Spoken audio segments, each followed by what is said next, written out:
বিসমিল্লাহির রহমানির রহিম।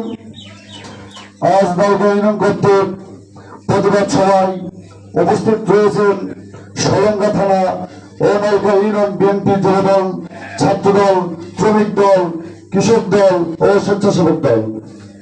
সকলের প্রতি আমার প্রিয় সংগঠন নওগাঁ ইউনিয়ন ছাত্র দলের পক্ষ থেকে সংগ্রামী শুভেচ্ছা ও আসসালামু আলাইকুম।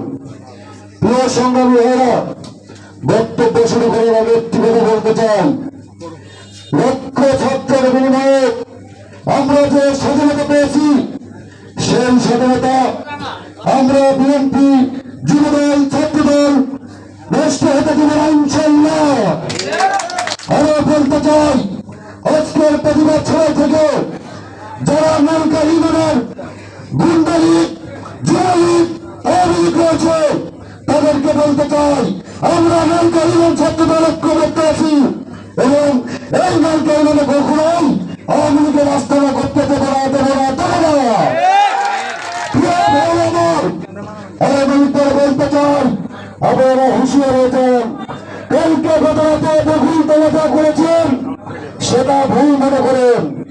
আর কখনো এই নৌকা ইউনিয়নের কোথাও কোন আক্রমণ করতে হবে, আমরা নৌকা ইউনিয়ন ছাত্রদল প্রতিবাদ করবো ইনশাআল্লাহ। প্রিয় সংগ্রামী সাথী হয়ে আমার এই বলে আমি আমার বক্তব্য করে শেষ করছি। শহীদ জিয়া অমর, দেশ নায়ক খালেদা জিয়া জিন্দাবাদ।